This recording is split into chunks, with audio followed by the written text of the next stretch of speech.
Today I'm checking out this 1000 watt power inverter. This is a DC to AC inverter. Hook it up to a 12 volt DC battery and it should convert to 110 volt AC power. So let's go ahead, take this thing out of the box and see what it comes with.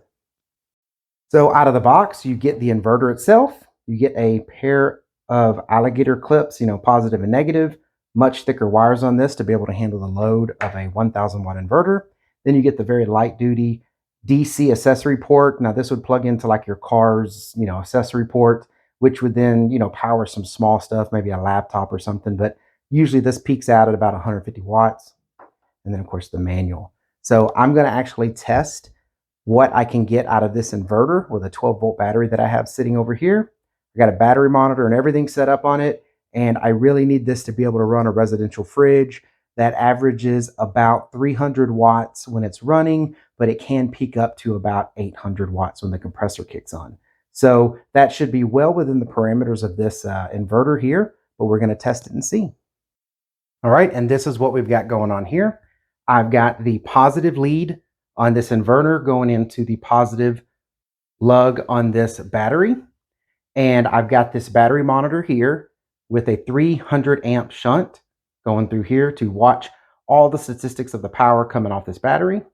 Then I have the negative plug for this inverter clipped onto the end of this shunt so we can watch all of the power going through here, exactly how this is going to react with that power.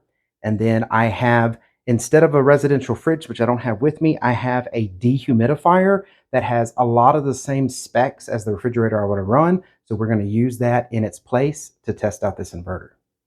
So as you see here, I don't have the inverter on, nothing's lit up. I have it turned off and it's using no wattage or anything whatsoever. But as soon as I turn the inverter on, it is going to self-test, do all of that. Fan kicks on and it is using 10 watts of power to kick on. Now we're going to see if the fan stays on all the time or if this kicks down while I'm getting the dehumidifier ready to plug in and get numbers from that.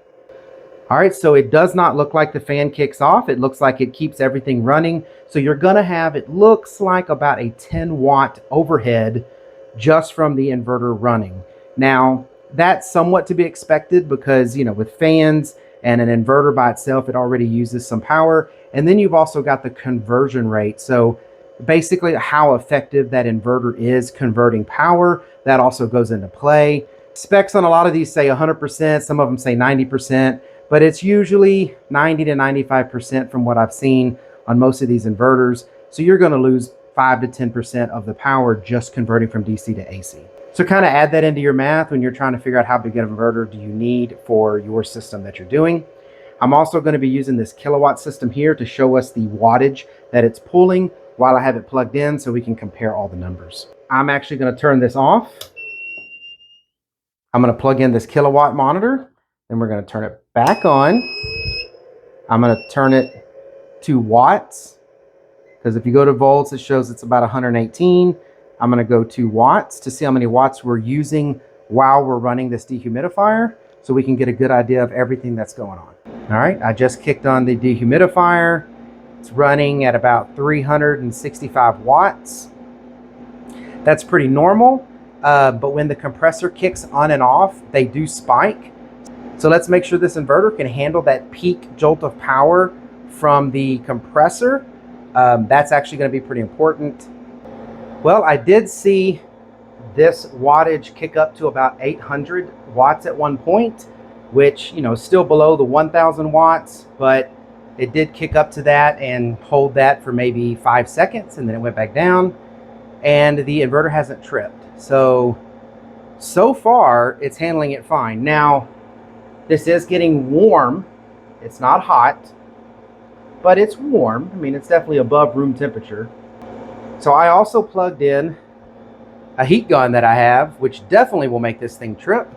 So I'm going to go ahead and try to stress this and see what it's going to do. So if I just turn it on, the first phase, okay, that's getting us again higher up in the wattage, getting closer to 800 watts. Now If I kick it up one more, it's going to kick in full blast, and I'm sure it's going to trip it. So let's try it. And there it did. I knew it. So I'm going to turn that off. All right. Looks like it kills the wattage. So what I got to do is turn this off. And then I'm sure we just turn it back on. Looks like it resets. There went 600 watts, dropped down to about 500-ish.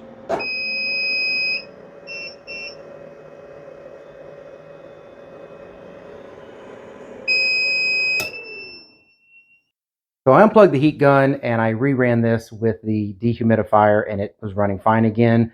But what I would say is this is probably more like a 600 watt inverter. That's probably, close to its continuous max. It was getting up to, 700, 800, and it was holding it fine for a little bit. But I think you're pushing it at that level. So I think you're probably safe at 500 to 600 watts with this inverter, and then it probably will peak to 1,000, maybe a little more than 1,000. It definitely won't go to 2,000, or it would have been fine with the heat gun. So I'm assuming this is probably closer to a, 600 continuous 1,000 watt peak inverter, which is fine in the price range it is right now. That's still a good price for this inverter. And if you're using this for something that's like 500 watts or below, I am sure that you'll be very happy with it. It seems to run fine. And again, not hot, slightly warm, but not hot at all. So I definitely think this would be a great 500 watt or below inverter. So I hope this review was helpful. Thank you very much for watching. Y'all take care.